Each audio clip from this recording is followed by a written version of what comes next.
les chants, la prédication des leçons bibliques, c'est pour apprendre, mais aussi pour adorer notre Dieu. Et donc, nous entrons maintenant dans la prédication pour voir ce que la Bible aura pour nous ce matin. Nous sommes dans notre série qui s'appelle « Ayez confiance ». C'est une série qui était en 1 Thessaloniciens. Maintenant, on est entré dans 2 Thessaloniciens. C'est la première fois que j'ai enchaîné 2 épîtres ensemble parce que Paul les a écrits quasiment à la même époque. Donc, il s'adresse au même problème. Pourquoi confiance? Parce que cette église, on a vu dès le début, elle est née dans des problèmes, dans des épreuves, dans des conflits. Jusqu'au point que Paul et son équipe devaient partir, ils devaient fuir. Et donc l'église était laissée avec pas mal de questions, pas mal de problèmes et de doutes. Et il y avait des doutes, on a déjà vu, et on va revoir ce problème de doute de Jésus qui revient. Qu'est-ce que ça va impliquer? Il y avait pas mal de doutes et des problèmes. Et donc, dimanche dernier, j'ai commencé la prédication avec les mots suivants. Ayez confiance. La confiance, parfois, il est compliqué d'en avoir. Puis, parfois, c'est plus que compliqué, il est tout simplement difficile. Surtout quand on ne peut pas voir ni connaître le futur. Et donc, on voit beaucoup dans cette lettre des problèmes liés à demain. Qu'est-ce que demain a pour moi? Est-ce que Dieu est toujours là? Est-ce qu'il m'est fidèle? Alors, si l'Église à qui Paul écrivait avait des problèmes de doute et de confiance, nous verrons aujourd'hui une immense source de problème. La fin du monde. J'aurais dû demander à Antoine de le faire. La fin du monde. De temps en temps, quand je commence une prédication ou son introduction, je vous dis la phrase suivante. Dans ce que je dirai ensuite, il n'est pas mon but de vous déprimer, de vous décourager, mais... Et puis après, je vous donne un tas d'informations déprimantes et tristes. Et vous êtes découragés, d'accord? Donc, ayant dit ça, le saviez-vous? Il y a depuis l'an 1947 ce qu'on appelle officiellement l'horloge de la fin du monde. Encore j'ai essayé. Ou l'horloge de l'Apocalypse. En anglais, c'est the Doomsday Clock. Il s'agit d'une horloge conceptuelle créée en 1947, peu de temps après le début de la guerre froide, et mise à jour régulièrement depuis par les directeurs de Bulletin of the Atomic Scientists de l'Université de Chicago, sur laquelle minuit représente la fin du monde. L'Apocalypse. Ça fait du mal, je vais arrêter ça. L'horloge utilise l'analogie du décompte vers minuit pour dénoncer le danger qui pèse sur l'humanité du fait des menaces plutôt nucléaires, écologiques et technologiques. À l'origine, et ça se comprend au début de la guerre froide, à l'origine, cette horloge évaluait la possibilité d'une guerre nucléaire mondiale en soulignant la menace liée à la prolifération des armes nucléaires. Depuis 2007, l'horloge prend également en considération les perturbations dues à la reprise de la course à l'armement nucléaire et aux nouveaux acteurs qui se joignent aux anciennes puissances nucléaires. Le risque d'un déclenchement de la guerre par un accident technique, un acte de terrorisme ou une attaque informatique, les problèmes liés au changement climatique ou les nouveaux développements dans les sciences du vivant qui pourraient infliger des dommages irrévocables, c'est-à-dire les risques liés aux nouvelles technologies comme les nanotechnologies, biotechnologie et bien sûr notre préféré en ce moment, c'est l'intelligence artificielle qui va prendre le contrôle de de nous et nous détruire. Voilà, voilà.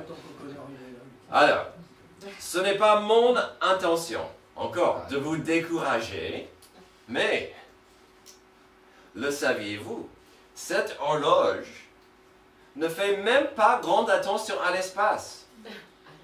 Elle ne regarde pas trop sur les étoiles et des objets qui traversent l'espace à une vitesse choquante. Chaque jour, notre planète est frappée par des objets de l'espace. Des objets frappent notre planète. Heureusement pour nous, la plupart sont petits et ils font le rebondissement. Mais chaque jour, notre planète est frappée par des objets durs, solides de l'espace. Parfois, ça se brûle dans l'environnement. Mais quand même, on est dans l'espace, on est entouré par des projectiles. Vous êtes déprimé? Pas encore, ok, je continue. Oh, c'est pas pire qu'Antoine qui traverse le train en voiture.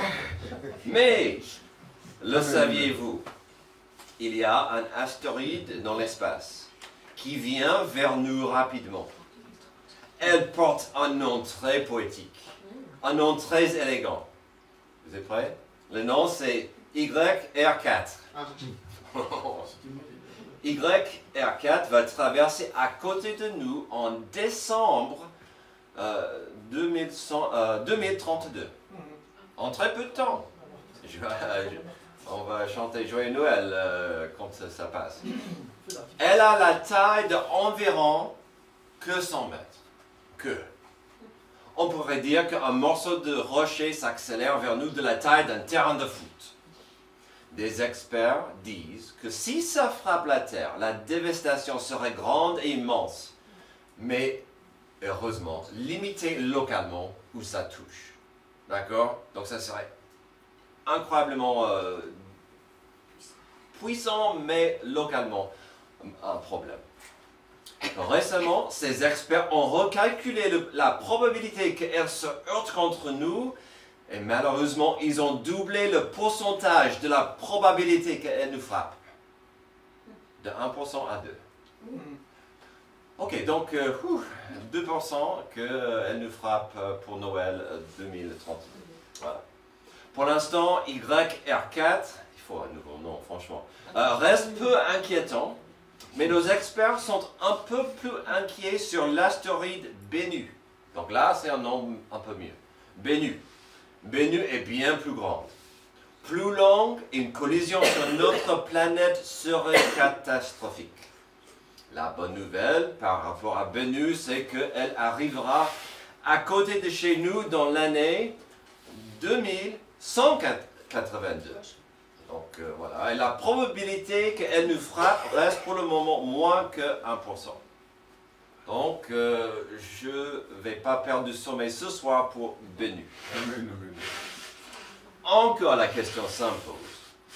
Pourquoi tout cela sur la fin du monde? Avant de voir ce que notre passage en dit, il faut que je vous dise la suite. La Bible contient quasiment 2500 prophéties. D'accord? 2500. Déjà, 2000 se sont réalisés comme la Bible a dit, comme la Bible a prédit et proclamé. Pensez-y un moment à ça. Déjà, c'est impossible. Déjà, la probabilité qu'un livre pourrait avoir tant de prophéties qui se sont réalisées comme prédit, 2000. Alors, qu'en est-il pour les 500 qui restent? Vous l'avez deviné. Sachez ceci, avec les 500 qui restent, elle parle de la fin des temps. Donc, il ne reste pas beaucoup de prophéties. Et il parle du futur. Le retour de Christ. L'arrivée sur scène de l'Antichrist. La grande tribulation. Puis il y a bien sûr des prophéties sur ce qui arrivera après. La restauration de notre monde, le règne sur terre par Jésus le souverain. Dans ce cas, pourquoi alors n'avons-nous pas plus de gens qui considèrent ce que la Bible dit sur la fin du monde? Si jusqu'à là, elle était 100% précise et correcte, pourquoi les gens ne regarde de plus près, c'est 500. Bonne question. C'est là où notre passage va cibler aujourd'hui et la semaine prochaine.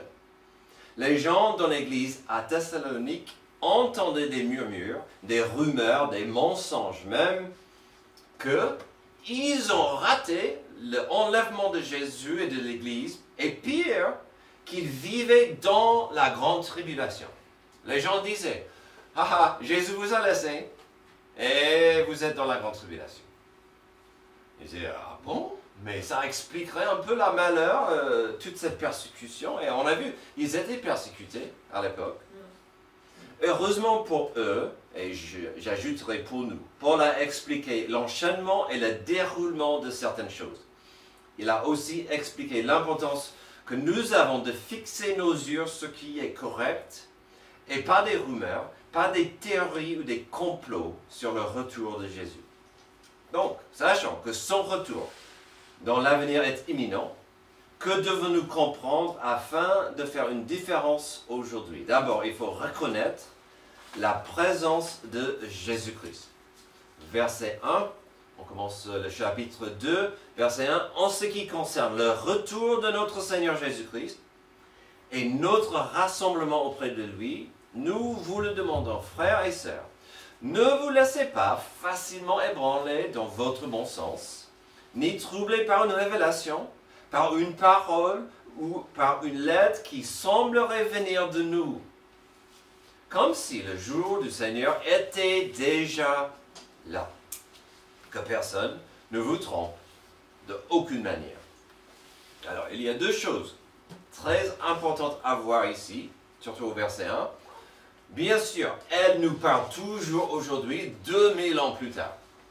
La première se trouve au verset 1, où il dit « À son retour, nous serons dans la présence de Jésus-Christ. » On verra plus tard dans le passage que Paul va décrire une atmosphère qui sera dominée par Satan et son partenaire, son collègue principal, l'Antichrist.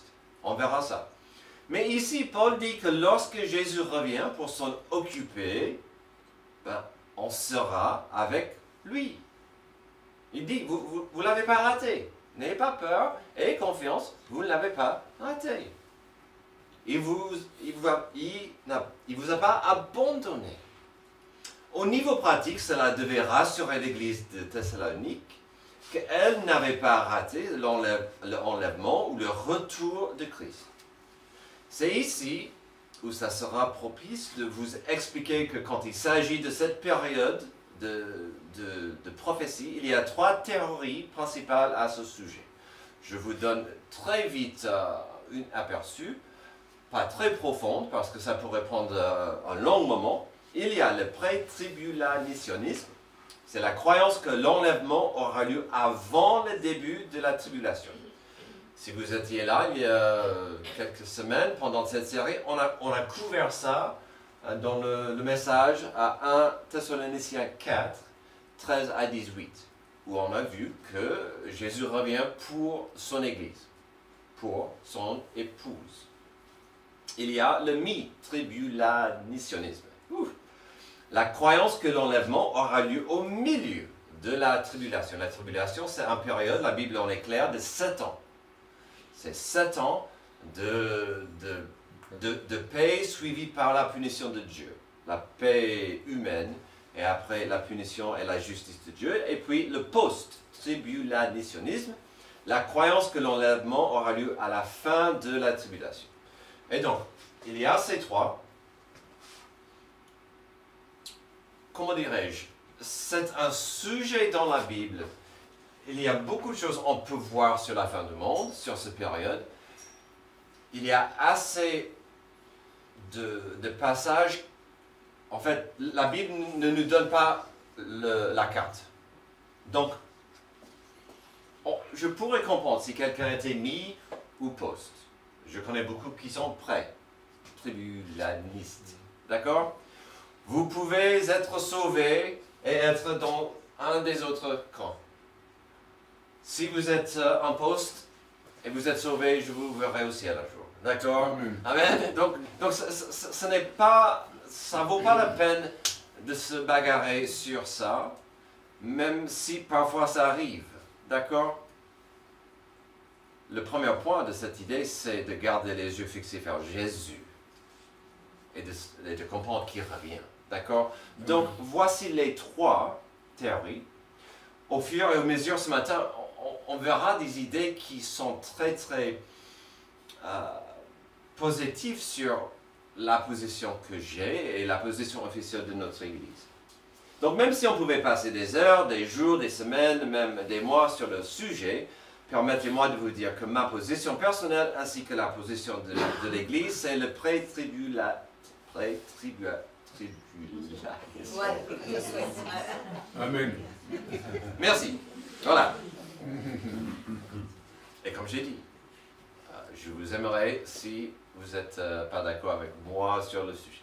C'est pas grave. Et je connais pas mal de chrétiens qui ne sont pas d'accord avec moi. Et on est frères et sœurs. Dans notre passage aujourd'hui, on verra deux raisons simples qui soutiennent cette idée. Son retour parle du jour du Seigneur, quand il revient pour juger et régner. Selon le verset 1, nous serons déjà avec lui. Nous viendrons avec lui.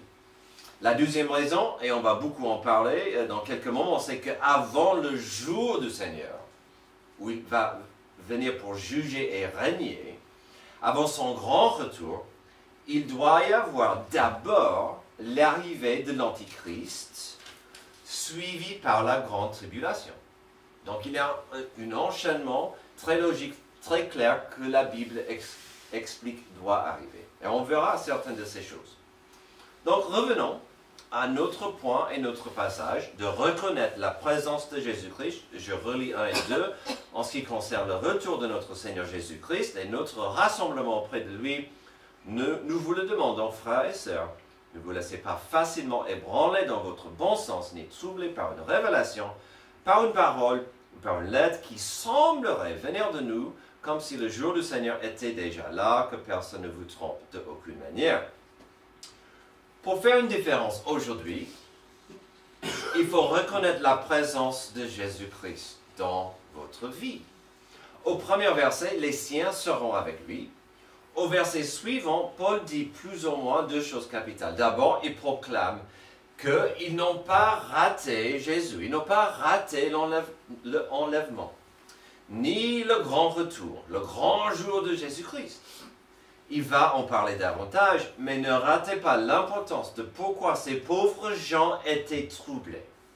Ces gens étaient troublés, il est clair qu'ils souffraient d'un mot que nous connaissons tous très bien, le mot désinformation.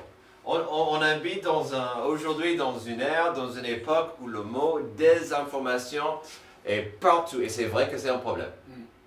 Parce que je l'ai vu sur l'Internet, donc ça veut dire que c'est vrai. Oh là là. Et donc, non, c'est pas vrai, mais il y a beaucoup de gens qui mettent beaucoup d'informations dans le monde. Ils proclament c'est la vérité, et puis les gens vont accepter ou pas accepter. Par exemple, le pasteur, ses pieds ne doivent pas toucher le sol, donc il va marcher sur ses fidèles. C'est n'importe quoi. Ça, c'est la désinformation ou des informations comme quoi, bon, il y en a plein. Je ne vais pas commencer d'ouvrir cette boîte. Mais là, cette église souffrait de la désinformation. Jusqu'au point, j'espère que vous avez compris, au verset 2, il dit, faites attention, ne vous soyez troublés par une révélation. Donc ça, c'est quelqu'un qui va dire, Dieu m'a dit, faites attention à Dieu m'a dit, j'ai fait un rêve par une parole. Il va aussi loin, Paul, que dire, ou par une lettre qui semblerait venir de nous. Donc certains historiens, certains théologiens pensent et disent, et ça se peut, que quelqu'un aurait écrit une lettre de l'apôtre Paul et mis son nom en bas et l'envoyé à l'église pour dire « Ah, vous avez raté Jésus.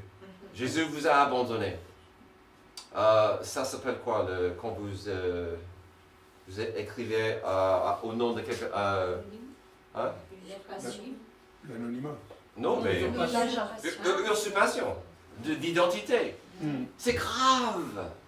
C'est grave ce qu'il dit là. Quelqu'un aurait pu envoyer une lettre, signer Paul, et les gens étaient confus. C'est n'importe quoi. Mais c'est facile à faire. Et malheureusement, il y aura toujours les gens qui avalent et qui vont y croire. À la fin de la journée, ce qui compte aujourd'hui, c'est d'être certain de votre âme. D'être certain que vous appartenez à Jésus-Christ. Avez-vous, à un moment donné, reçu la nouvelle naissance spirituelle avec un cœur nouveau? Appartenez-vous à la famille de Dieu par son adoption? Si tel est le cas, votre ambition tournera autour de son appel, et on a vu la semaine dernière que son appel implique l'obéissance par la foi, les bonnes œuvres, on a parlé de ça tout à l'heure, des fruits. Et dans ce cas, vous serez digne quand il revient. Paul dit sans cesse, dans 1 et 2 Thessaloniciens, je veux que vous soyez dignes de son retour.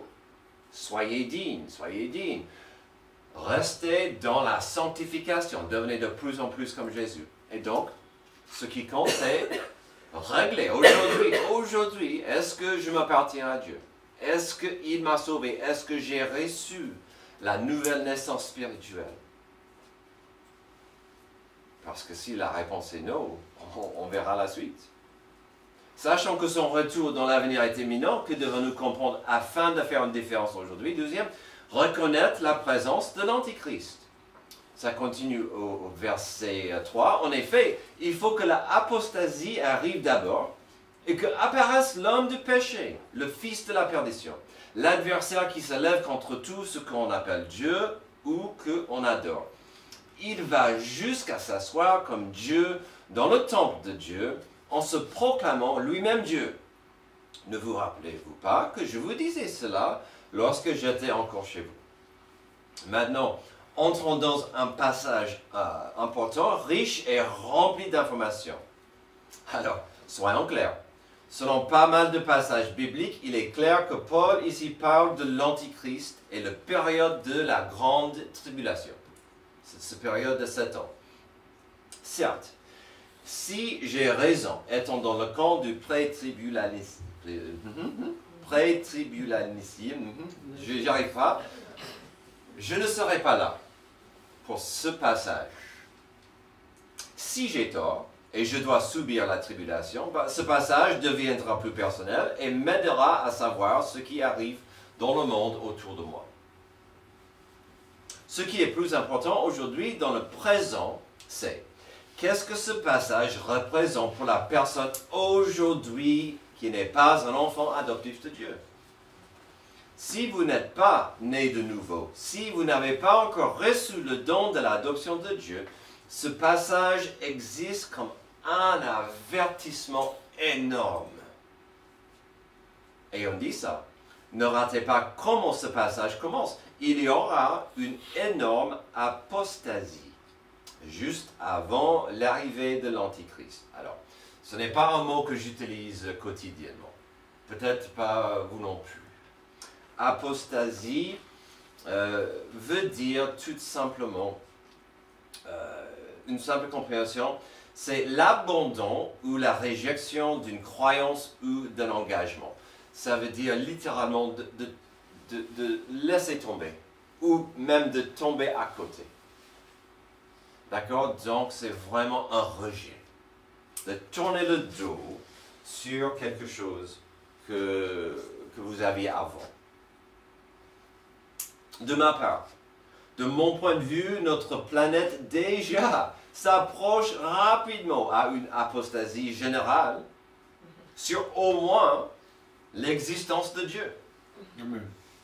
Puis, quand vous regardez le pourcentage du monde qui est officiellement, entre guillemets, chrétien, et c'est intéressant parce qu'on n'a pas parlé avant, mais je trouve que ça va très bien avec l'étude de tout à l'heure. Il y a beaucoup de monde. Le pourcentage de chrétiens dans le monde, c'est énorme. Ah, c'est énorme. Ils ont une compréhension intellectuelle que Dieu existe, peut-être de Jésus. Est-ce que ça veut dire qu'ils sont sauvés? Est-ce que ça veut dire qu'ils sont les enfants adoptifs de Dieu? Ils ont reçu la nouvelle naissance spirituelle? Ah, il y a une grande différence entre les deux.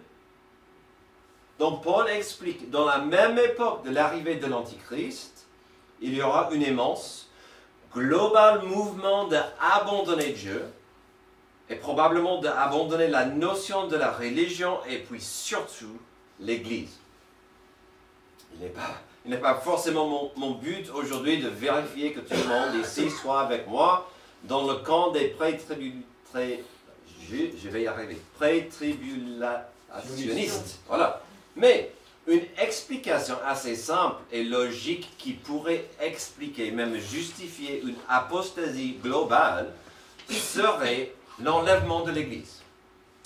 Si l'Église est enlevée, le monde va dire: on ne sait pas trop ce qui est arrivé à ces gens fous, ces fidèles, ces chrétiens, tant mieux. Est-ce que c'était des ovnis? Est-ce que Dieu les a pris? Tant mieux, on peut avancer sans eux. On peut avancer notre vie comme on veut, sans la religion, sans l'Église, sans quoi que ce soit qui nous empêche. Donc, aussi, ça c'est logique, ça va de soi. Une grande apostasie où l'Église, le monde va tourner le dos à Dieu et dire: ensuite, qu'est-ce qu'on fait? Ensuite, vers qui est-ce qu'on peut tourner? Et la Bible dit qui va entrer dans la scène. Continuez dans notre passage pour voir plus sur lui, l'Antichrist. En effet, il faut que l'apostasie arrive d'abord et qu'apparaisse l'homme de péché, le fils de la perdition, l'adversaire qui s'élève contre tout, ce qu'on appelle Dieu et qu'on adore. Il va jusqu'à s'asseoir comme Dieu dans le temple de Dieu en se proclamant lui-même Dieu. Ne vous rappelez-vous pas que je vous disais cela lorsque j'étais encore chez vous? D'abord, il me semble important de vous dire qu'un effort quelconque d'attribuer l'identité de l'Antichrist comme quelqu'un de l'époque de Paul devient intenable. Je vous donne un exemple. Avant que Paul écrive cette lettre, Gaius César, on le connaît plus sur le nom Caligula, dans l'an 40, avait proclamé sa propre divinité et il a essayé de placer son image dans le temple à Jérusalem. Donc, ce qu'on voit ici était déjà essayé pendant la vie de Paul. Et donc, ce n'est pas tenable de dire que ça, c'était l'Antichrist. Car Paul dit, ça va arriver. On a essayé, c'était pas ça. Et c'est clair, la deuxième chose, c'est clair. Paul parle ici de la fin des temps. Il dit, ça va arriver. On n'est pas encore là. Revenons à ce qui dit notre passage. Que fera-t-il cet homme? Au verset 4, l'adversaire qui s'élève contre Dieu, tout ce qu'on appelle Dieu ou qu'on adore, il va jusqu'à s'asseoir comme Dieu dans le temple de Dieu en se proclamant lui-même Dieu. Il fera ce que son chef Satan, le père du mensonge, a toujours fait. Il va faire son mieux pour s'élever contre Dieu à la place de Dieu. Si vous connaissez un peu vos Bibles, on sait que Lucifer était un ange magnifique. Et qu'est-ce qui a causé sa chute? Il s'est élevé contre Dieu. Il a voulu la gloire de Dieu et Dieu l'a rejeté. Et depuis, qu'est-ce qu'il veut? Il veut avoir la gloire qu'appartient à Dieu. Et comme il l'a fait, il va faire des contrefaits. Il va faire des mensonges qui semblent être corrects. Et donc, c'est ce qu'on voit dans ce passage. Comme d'habitude, le père de mensonges offre à notre monde des copies de ce que Dieu a fait. À un moment donné, dans cette grande apostasie, c'est-à-dire le rejet des gens de Dieu, ils vont tourner vers l'Antichrist. La Bible en est claire. Si vous prenez des notes, il y a deux passages complémentaires qui en parlent de ce moment, Daniel 9, 27 et Apocalypse 13, 5 à 8. Avant d'avancer et terminer, mais parle spécifiquement de cette action qu'il va faire. Il va entrer et se prendre pour Dieu. Il va entrer dans le temple. Avant d'avancer et terminer notre passage et notre prédication, je dois encore vous rappeler de l'importance d'être sûr de votre appartenance. Même si vous savez bien au fond de votre cœur que vous êtes sauvé.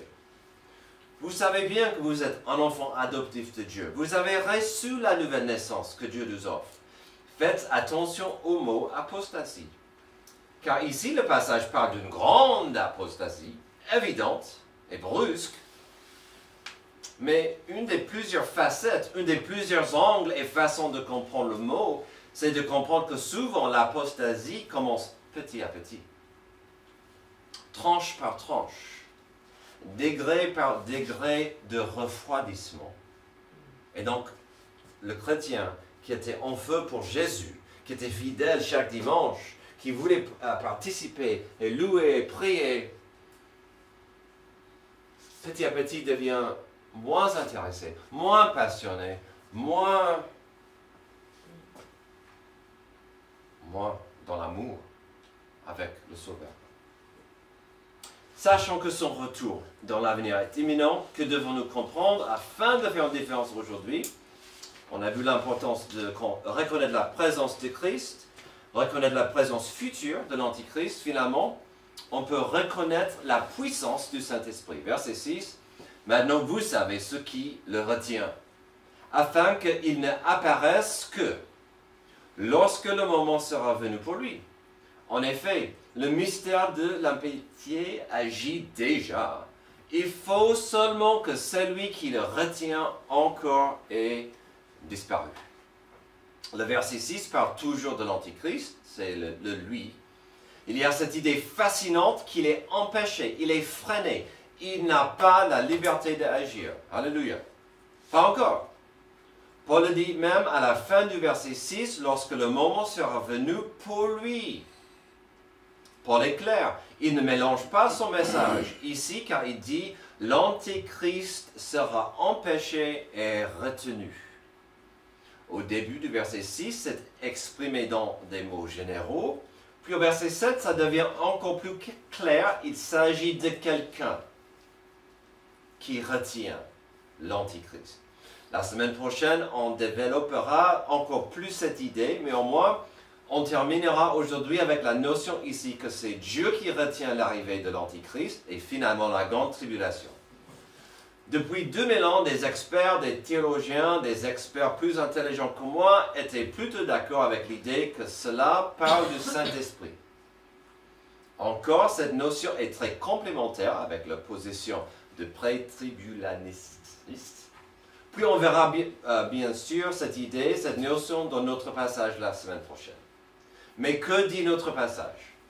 Celui qui retient l'Antichrist sera enlevé. N'oublions pas ce que Jésus a dit à ses disciples par rapport à la venue du Saint-Esprit. Au chapitre 16 de l'évangile de Jean, verset 7, « Cependant, je vous dis la vérité, il vaut mieux pour vous que je m'en aille, en effet. Si je ne m'en vais pas, le défenseur ne viendra pas vers vous, mais si je m'en vais, je vous l'enverrai. Et quand il sera venu, il convaincra le monde en ce qui concerne le péché, la justice et le jugement. En ce qui concerne le péché, parce qu'il ne croit pas en moi. La justice parce que je vais auprès de mon Père et que vous ne me verrez plus. Le jugement parce que le prince de ce monde est jugé. Et donc il disait, je vous envoie l'Esprit Saint puissant. Jésus en est clair. Le Saint-Esprit pouvait toucher, influencer, marquer, impressionner sur des niveaux que nous ne pouvons même pas imaginer ni comprendre. pour que l'Antichrist et le diable aient une certaine liberté d'agir et corrompent le monde avant la fin, pour que le monde tombe sous le charme et des mensonges du diable, le Saint-Esprit sera retiré, grosso modo, de la scène. Et encore, ça se comprend si l'Église n'est plus là et des vrais enfants adoptifs de Dieu ne seront pas présents pendant cette période. Alors, on sait bien que les gens seront sauvés pendant la tribulation. Mais l'Église sera enlevée avant. Donc, oui, le Saint-Esprit sera là, mais pas comme on le comprend aujourd'hui. Dernièrement, je reviens souvent au mot de Paul en Éphésiens 6, 12, puisqu'on est dans cette notion d'apprécier la puissance du Saint-Esprit. En effet, ce n'est pas contre l'homme que nous avons à lutter, mais contre les puissances, contre les autorités, contre les souverains de ce monde des ténèbres, contre les esprits du mal dans les lieux célestes. L'ennemi de Dieu n'est pas notre ami. Le père des mensonges veut nous attirer et nous aveugler avec ses contrefaits et ses fausses copies de l'amour et la volonté de Dieu. Pour en faire face, il nous faut le Saint-Esprit. Encore à Jean 16, 2 versets après ce qu'on vient de voir, Jean 16, 13, quand le défenseur sera venu, l'Esprit de la vérité, il vous conduira dans toute la vérité, car il ne parle pas de lui-même, mais il dira tout ce qu'il aura entendu, et vous annoncera les choses à venir. Il révélera ma gloire, parce qu'il prendra de ce qui est à moi, et vous l'annoncera. Que nous soyons ouverts au ministère aujourd'hui du Saint-Esprit, de nous conduire dans la vérité aujourd'hui, d'être mieux équipés pour demain. Alors, qu'avons-nous vu aujourd'hui? Devrait-on crier dans la rue comme on faisait à l'époque? La fin du monde est proche. Et on le faisait. Il y avait des moments dans l'histoire de l'humanité où les gens criaient ça dans la rue, avec les panneaux. Je dirais peut-être pas non, mais il faut comprendre certains thèmes que nous avons abordés aujourd'hui, certaines idées, certaines vérités qu'il ne faut pas rater. D'abord, la fin du monde ne viendra pas à cause d'une météorite, ni le réchauffement climatique.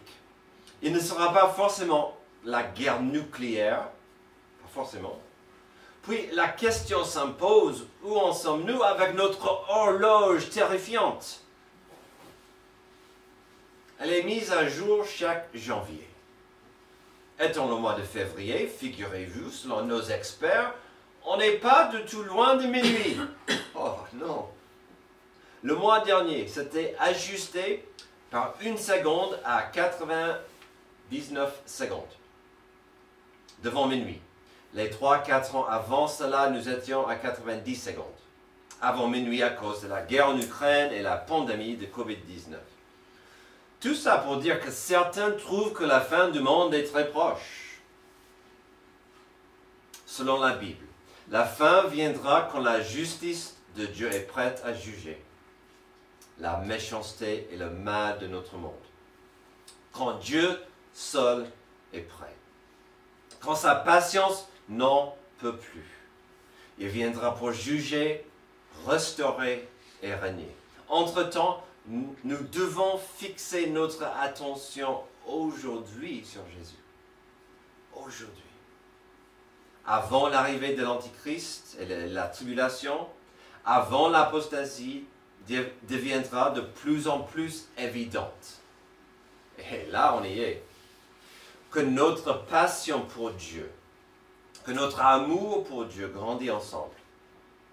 Avant que je prie, on va prier. Avant que je prie, je vais demander à tout le monde de baisser vos têtes et fermer les yeux, que personne ne regarde autour de vous. Baissez les têtes, fermez vos yeux. Je demande cela de vous car j'ai quelques questions à vous poser avant la chant d'appel.